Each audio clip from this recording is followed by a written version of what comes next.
हमारा देश धनवाने पर जनता गरीब है।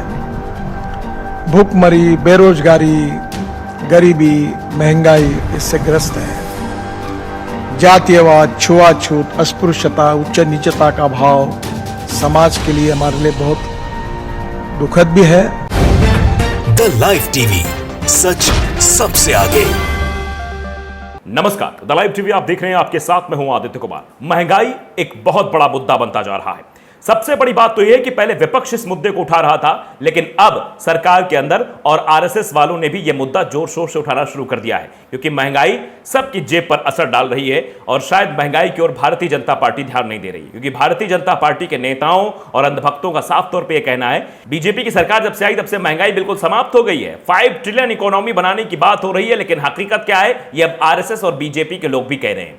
अभी तक तो विपक्ष इस मुद्दे को जोर शोर से उठा रहा था। अगर वो सदन में यह मुद्दा उठा रहा था तो उस वक्त सदन में या तो उन्हें बर्खास्त कर दिया जा रहा था या बाहर का रास्ता दिखा दिया जा रहा था, और अगर सड़कों पर महंगाई को लेकर आंदोलन विपक्ष कर रहा था तो उसे डिटेन कर लिया जा रहा था। लेकिन अब इन सवालों का जवाब भारत सरकार कैसे देगी, जो उन्हीं के सरकार में मंत्री अब महंगाई को लेकर आवाज उठा रहे हैं और आरएसएस भी अब इस बात को लेकर आवाज उठा रहे हैं। तो सबसे पहले हम बात करेंगे आरएसएस के किस नेता ने महंगाई को लेकर बहुत बड़ी बात कह दी है और कहा है कि सबसे बड़ा दानव है जिससे हमें निपटना है। लेकिन सरकार अभी भी शायद ये मानने को तैयार नहीं है कि महंगाई एक बहुत बड़ा मुद्दा है जिससे आम जनता परेशान है। राष्ट्रीय स्वयंसेवक संघ यानी आरएसएस के महासचिव दत्तात्रेय होसबोले ने रविवार को स्वदेशी जागरण मंच की ओर से आयोजित एक वेबिनार देश में बढ़ती बेरोजगारी और गरीबी विषमता का मुद्दा उठाया। बेरोजगारी भी एक बहुत बड़ा मुद्दा है, उसको भी उन्होंने उठाया। उन्होंने कहा क्या, यह भी जरा आप समझ लीजिए। दरअसल उन्होंने कहा कि देश में गरीबी दानों की तरह खड़ी है।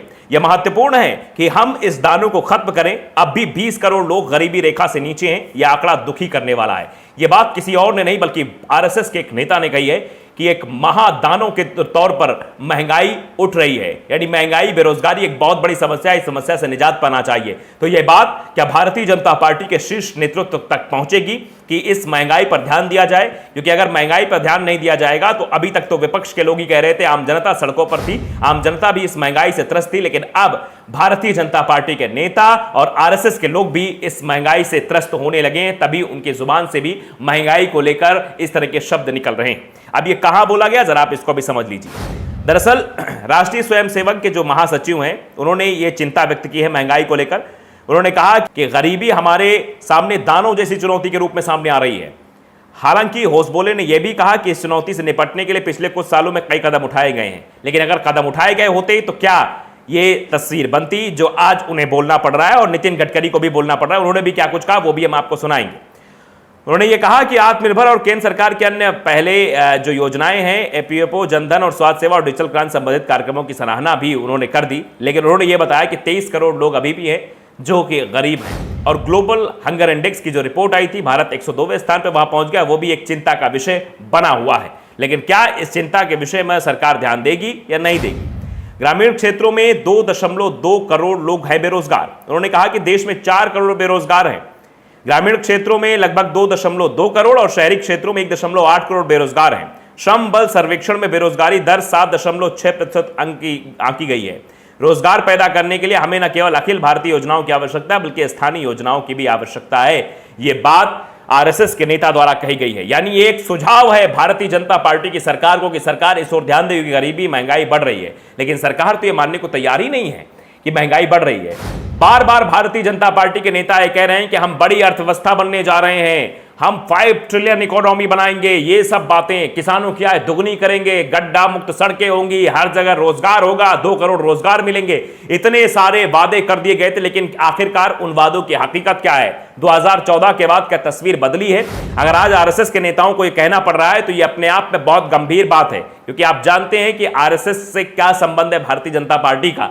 और ऐसे में अगर आरएसएस के नेता सवाल उठा रहे हैं तो यह बहुत ही चिंता का विषय है। बीबीसी ने बाकायदे ट्वीट करते हुए लिखा है कि राष्ट्रीय स्वयंसेवक संघ यानी आरएसएस के महासचिव दत्तात्रेय होसबोले ने रविवार को स्वदेशी जागरण मंच की ओर से आयोजित एक वेबिनार देश में बढ़ती गरीबी, बेरोजगारी और विषमता का मुद्दा उठाया है। तो यह अपने आप में बहुत बड़ी बात। इससे पहले नितिन गडकरी ने भी कहा कि देश को भुखमरी, महंगाई, बेरोजगारी से ग्रस्त बता। गडकरी बोले, देश तो धनवान पर जनता गरीब। यानी ये उन्होंने सीधे तौर पर कह दिया कि देश को तो धनवान बताया जा रहा है, लेकिन आम जनता जो है गरीबी रेखा के नीचे जीवन यापन कर रही है। उनका क्या बयान था, जरा आप ये भी जरा सुन लीजिए। थोड़ा सा क्लिप सुनाएंगे कि नितिन गडकरी ने किन सवालों को लेकर बात की थी। हमारा देश धनवान है पर जनता गरीब है। भूखमरी, बेरोजगारी, गरीबी, महंगाई इससे ग्रस्त है। जातीयवाद, छुआछूत, अस्पृश्यता, उच्च नीचता का भाव समाज के लिए हमारे लिए बहुत दुखद भी है और समाज के प्रगति के लिए घातक भी है। तो नितिन गडकरी पहले भी महंगाई को लेकर सवाल उठाते रहे हैं और अब भी वो सवाल उसी तरीके से उठा रहे हैं। तो आप समझिए सरकार के एक मंत्री और आरएसएस के नेता अब ये सवाल करने लगे हैं कि महंगाई बढ़ रही है, महंगाई जो है चरम सीमा पर पहुंच चुकी है। केंद्रीय मंत्री नितिन गडकरी ने कहा कि बेरोजगारी, भुखमरी और महंगाई के मुद्दे पर जो है हम मातृभूमि को सुखी, समृद्ध और शक्तिशाली बनाना चाहते हैं। उन्होंने कहा कि देश तो धनवान बन गया लेकिन जनता अभी भी गरीब है, इसलिए देश के विकास के लिए गंभीरता से सोचना होगा कि किस रास्ते पर हमें जाना चाहिए। उन्होंने कहा कि हमारा देश धनवान है पर जनता गरीब है। आज भी भारत की जनता भुखमरी, गरीबी, महंगाई, बेरोजगारी से त्रस्त है। भारत विश्व की पांचवी बड़ी अर्थव्यवस्था है, इसके बावजूद देश की जनसंख्या भुखमरी, गरीबी, महंगाई, बेरोजगारी, जातिवादी और अपृश्यता का सामना कर रही है, जो कि देश के प्रगति के लिए ठीक नहीं है। यानी सीधे तौर पर नितिन गडकरी ने यह बातें कह दी कि इस ओर विचार करने की जरूरत है। इन मुद्दों को ऐसे ही छोड़ देना ये नागवार गुजरेगा, क्योंकि इससे जनता भी पूरी तरीके से जो है समझ चुकी है महंगाई किस तरीके से बढ़ रही है। उन्होंने कहा कि हमारे समाज में दो विशेष रूप के वर्गों का अंतर बहुत ज्यादा है, जिससे सामाजिक विषमता और वैसे आर्थिक विषमता बढ़ी है। हमारे देश में 124 जिले ऐसे हैं जो सामाजिक, आर्थिक और शैक्षणिक रूप से पिछड़े हुए हैं। वहां स्कूल, अस्पताल नहीं है, युवाओं के लिए रोजगार नहीं है और गांव में जाने के लिए रास्ता नहीं है। किसानों को फसलों के सही दाम नहीं मिल रहे हैं। इन सभी मुद्दों को नितिन गडकरी ने उठाते हुए केंद्र सरकार पर एक बड़ा हमला कह सकते हैं बोला गया है, क्योंकि अगर यह विषमता की बात की जा रही है, विफलता की बात की जा रही है, 124 जिलों का आंकड़ा नितिन गडकरी की ओर से रखा जा रहा है, तो इस बात को गंभीरता से आप समझिए कि यानी विकास 2014 के बाद अभी तक नहीं हुआ है। 124 जिले अभी ऐसे हैं जहां पर शिक्षा नहीं है, स्वास्थ्य सुविधाएं नहीं है, जहां पर सड़क नहीं है। यह बात खुद स्वीकार की है। यानी आप समझिए सरकार की विफलता नहीं तो और क्या है। अगर सरकार ने वाकई में ऐसा काम किया होता जो सराहनीय होता तो शायद ये केंद्रीय मंत्री को ना कहना पड़ता।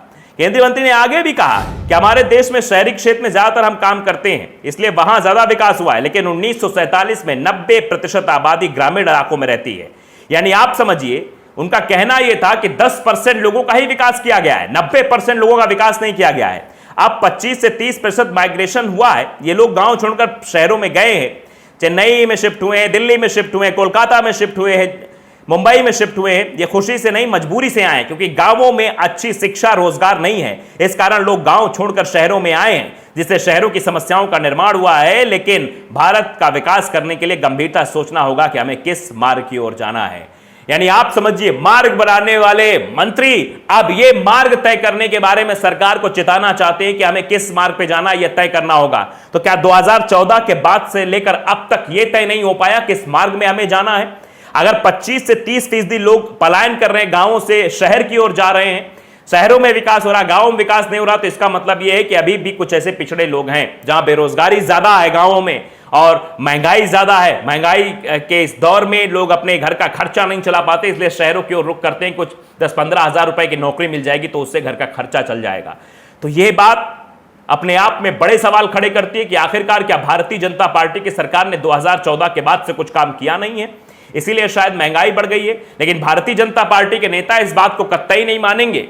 जब विपक्ष इस मुद्दे को जोर शोर से सड़क के बाहर उठा रहा था, तब उन लोगों को डिटेन कर लिया जा रहा था। वो भी तस्वीरें आपने देखी थी। आपने देखा था जब विपक्ष इस मुद्दे को सदन में उठा रहा था कि महंगाई बढ़ गई, दूध के पैकेट के दाम तक बढ़ गए हैं, तो सांसदों का निलंबन कर दिया गया था। तो ये सब चीजें जो देश में हो रही हैं, वो सवाल तो पूछे जाएंगे ना भाई। अब तो आरएसएस के लोग भी महंगाई से त्रस्त होने लगे हैं। वो तक दत्तात्रेय भी कहने लगे हैं कि महंगाई एक बहुत बड़ा दानव है, बेरोजगारी एक बहुत बड़ा दानव है। यानी तो सरकार ने क्या किया है? यानी मोदी जी अगर भाषण देते हैं कि विकास सबका साथ सबका विकास हो गया, तो 124 जिलों में विकास क्यों नहीं हुआ? ग्रामीण इलाकों में विकास क्यों नहीं हुआ? क्या सबका साथ सबका विकास का वो दावा जो है वो झूठा है? यह भी अपने आप में बड़ा सवाल है, क्योंकि सवाल तो सरकार के लोग ही उठा रहे हैं, हम नहीं उठा रहे, आम जनता नहीं उठा रही है। उन्हीं के अंदर के लोग, आरएसएस के लोग सवाल उठा रहे हैं। केंद्रीय मंत्री ये सवाल उठा रहे हैं कि हमें रास्ता तय करना होगा। तो क्या अभी तक रास्ता तय नहीं हुआ था? क्या अभी तक ये नहीं देखा जा रहा था कि गांवों में विकास जरूरी है? जबकि प्रधानमंत्री तो बड़ी बड़ी बातें करते हैं। प्रधानमंत्री जी कहते हैं कि हमने विकास कर दिया है, विकास से सब फल फूल रहा है, तो ये सवाल बहुत बड़ा है कि आखिरकार मंत्री और आरएसएस के लोग सवाल उठा रहे हैं, तो इसका मतलब है ये विकास के नाम पर अभी कुछ नहीं हुआ है। अब कितना सरकार इसे समझती, क्या मार्ग निकालती है, वो देखने वाली बात होगी। तो द लाइव टीवी को अगर आपने सब्सक्राइब नहीं किया, सब्सक्राइब जरूर करिए, बेल आइकन दबाइए ताकि सच खबर आप तक पहुंचती रहे। नमस्कार। द लाइव टीवी, सच सबसे आगे।